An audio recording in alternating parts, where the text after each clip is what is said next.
Guys, welcome to my channel. അപ്പോൾ നമ്മൾ മൈസൂർ കൊട്ടാരത്തിൻ്റെ ഏകദേശം അടുത്തെത്തി. ഇനി നമ്മൾ പാലസിൻ്റെ അകത്തേക്ക് കടക്കുവാണ്. അപ്പോൾ നമുക്ക് ഒരു വീഡിയോ അവിടെ ചെന്നിട്ട് അങ്ങനെ നമ്മൾ നേരെ പോവുകയപ്പോൾ നടന്നു പോയപ്പോൾ കണ്ടൊരു കാഴ്ചയെന്ന് പറഞ്ഞാൽ അവിടെ ഇരുന്ന ഒരാൾ പറഞ്ഞു തന്നതാണ്. ഇത് പണ്ട് കാലങ്ങളിൽ അവരുപയോഗിച്ചിരുന്ന പൈസകളാണെന്നാണ് പറഞ്ഞത്.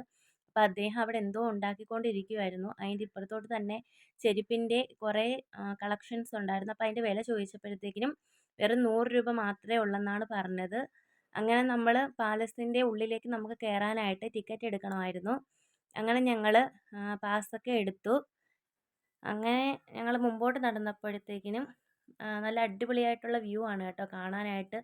മഹിഷിരു എന്ന പേരിൽ നിന്ന് മൈസൂർ എന്ന പേരിലേക്ക് വന്ന കർണാടകയിലെ ഒരു നഗരം, കൊട്ടാരങ്ങളുടെ നാടെന്നറിയപ്പെടുന്ന മൈസൂരിലെ ഒരു കൊട്ടാരമാണ്. ഇവിടെ പ്രദേശത്തുള്ളവർ നാട്ടുകാരൊക്കെ വിളിക്കുന്നത് അംബാവിലാസ് കൊട്ടാരം എന്നാണ് കേട്ടോ. ഒരു കാലത്ത് ഒഡയാർ രാജവംശത്തിൻ്റെ വസതിയായിരുന്നു ഈ കൊട്ടാരം. അങ്ങനെ നമ്മൾ പുറത്തുള്ള കാഴ്ചകളൊക്കെ കണ്ട് ഉള്ളിലേക്ക് കയറാനായിട്ട് നമ്മൾ ചെരുപ്പ് ഊരി കൊടുക്കണം കേട്ടോ. അപ്പം നമ്മൾ എത്ര രൂപ, എനിക്ക് തോന്നുന്നു 20 രൂപയെങ്ങാണ്ടാണെന്ന് തോന്നുന്നു. നമ്മൾ അടയ്ക്കുമ്പോഴത്തേക്കിനും നമ്മൾ ചെരുപ്പെല്ലാം അവർ സഞ്ചിക്കകത്ത് വാങ്ങിച്ച് വെക്കും. അപ്പം നമ്മൾ തിരിച്ച് വരുമ്പോഴത്തേക്കിനും നമുക്ക് തിരിച്ച് തരും നമ്മുടെ ചെരുപ്പ്. അങ്ങനെ നമ്മൾ അതെല്ലാം കണ്ട് ആദ്യമായിട്ട് നമ്മൾ എത്തുന്നത് ഗൊമ്പൈത്തൊട്ടി അഥവാ ഡോൾസ് പവലിയൻ എന്ന പേരിൽ അറിയപ്പെടുന്ന സ്ഥലത്താണ് നമ്മൾ എത്തിയത്. 1300കളിൽ ഈ കൊട്ടാരം പണി കഴിപ്പിക്കപ്പെട്ടിരുന്ന സമയത്ത് ഇത് മൊത്തം തടിയിലായിരുന്നു പണി കഴിപ്പിച്ചത്. ആ സമയത്തെ കൊട്ടാരത്തിൻ്റെ രൂപം അവിടെ നമുക്ക് കാണാൻ കഴിയും കേട്ടോ. അപ്പോൾ അതിൻ്റെ ഇപ്പുറത്തോട്ട് തന്നെ ഒരു ചാമുണ്ടേശ്വരിയുടെ ഒരു പ്രതിമയുണ്ടായിരുന്നു. ഒരു മനോഹരമായ അമ്പാരി അവിടെ കാണാം.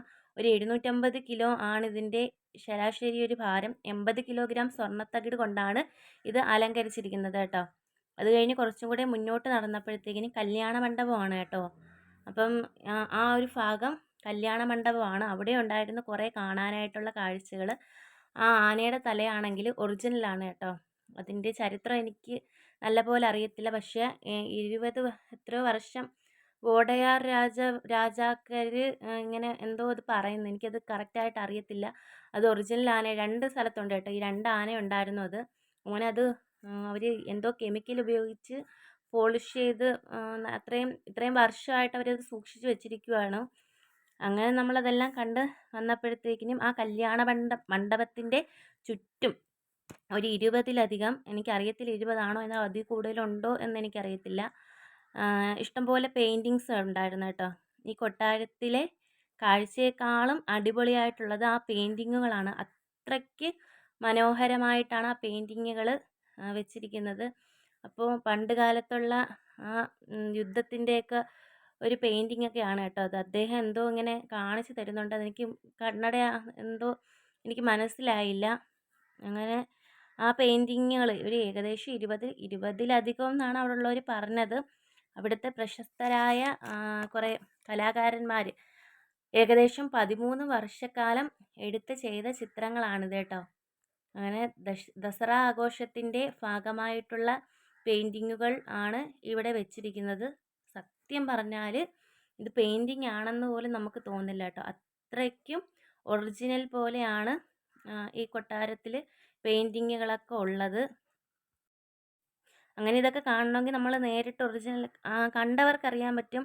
ഏറ്റവും കൂടുതലായിട്ട് നല്ല രസമുണ്ടായിട്ടാണ് അത് ചെയ്തു വെച്ചിരിക്കുന്നത്. അങ്ങനെ അതെല്ലാം കണ്ട് നമ്മൾ നേരെ തൊട്ടടുത്ത മുറിയിലേക്ക് പോകുമ്പോഴാണ് അവിടെ ആണെങ്കിൽ മറ്റേ രാജാക്കന്മാർ കേട്ടോ ചിത്രങ്ങൾ പ്രദർശിപ്പിച്ചിട്ടുണ്ട്. മൈസൂർ ഭരിച്ചിരുന്ന പ്രശസ്തരായ രാജാക്കന്മാരും രാജ്ഞിമാരും മറ്റു വേറെ പ്രമുഖ വ്യക്തികളുടെ ചിത്രമാണ്.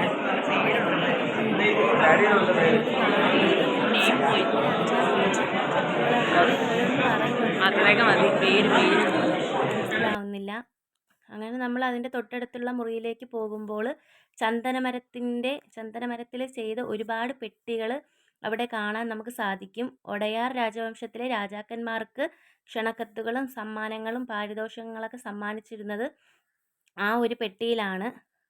അങ്ങനെ നമ്മൾ അവിടുന്ന് ആ മുകളിലത്തെ ആ ഡിസൈനൊക്കെ നല്ല അടിപൊളിയായിട്ടാണ് അവർ ചെയ്ത്, അത്രയും ഭംഗിയായിട്ടാണ് അവർ ചെയ്തു വെച്ചിരിക്കുന്നത്.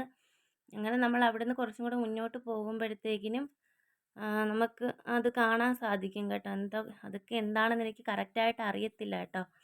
അങ്ങനെ നമ്മൾ അടുത്ത മുകളിലോട്ട് കയറി പോകുമ്പോഴത്തേക്കിനും അവിടെ നമുക്ക് കാണാൻ കഴിയുന്ന കാഴ്ചയെന്ന് പറഞ്ഞാൽ കൃഷ്ണരാജ വടയാർ നാലാമൻ്റെ മനോഹരമായ ഒരു പ്രതിമ നമുക്കവിടെ കാണാൻ കഴിയും. അതൊക്കെ കണ്ട് നമ്മൾ എത്തിച്ചേരുന്നത് മൈസൂർ പാലസിലെ ഒരു മനോഹരമായ ഒരു ഹാളിലേക്കാണ് കേട്ടോ. ഇതാണ് ദസറ ഹാൾ എന്നറിയപ്പെടുന്നത്. നമുക്ക് അതിൻ്റെ അകത്തേക്ക് പ്രവേശിക്കാനായിട്ട് സാധിക്കത്തില്ല. അങ്ങനെ പുറത്തു നിന്ന് മാത്രമാണ് നമ്മൾ ആ കാഴ്ചകളെല്ലാം കണ്ടത്. ഒരുപാട് പെയിൻറ്റിങ്ങുകളാണ്. അത് കഴിഞ്ഞിട്ടും നമ്മൾ എത്തിയത് പബ്ലിക് ദർബാർ ഹാളിലേക്കാണ്. ഇവിടെയാണ് പൊതുചടങ്ങുകളും പരിപാടികളൊക്കെ നടത്തിയിരുന്നത്. അവസാനമായി പോയത് പ്രൈവറ്റ് ദർബാറാണ് കേട്ടോ. ദർബാർ ഹാളിലാണ്. ഇവിടെ നല്ല അടിപൊളിയായിട്ടുള്ള നല്ല രസമായിട്ടാണ് അത് ചെയ്തു വെച്ചിരിക്കുന്നത്. അപ്പോൾ അതെല്ലാം കണ്ട് നമ്മൾ ഇറങ്ങി നേരെ വരുന്നത് എന്തോ അത് നമുക്കവിടെ എഴുതി കാണിക്കും കേട്ടോ.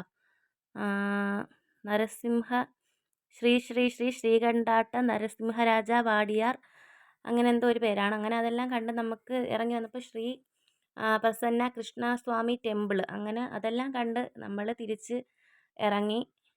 അപ്പോൾ അവിടെ ഒരുപാട് ആൾക്കാർ, നല്ല തിരക്കുണ്ടായിരുന്നു, ഭയങ്കര ആളുണ്ടായിരുന്നു.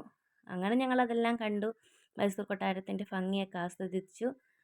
അടിപൊളിയായിരുന്നു കേട്ടോ. നല്ല ഫീലായിരുന്നു. നിങ്ങൾ ഒരു വട്ടമെങ്കിലും നിങ്ങളിവിടെ വന്ന് കാണേണ്ട കാഴ്ചയാണ്.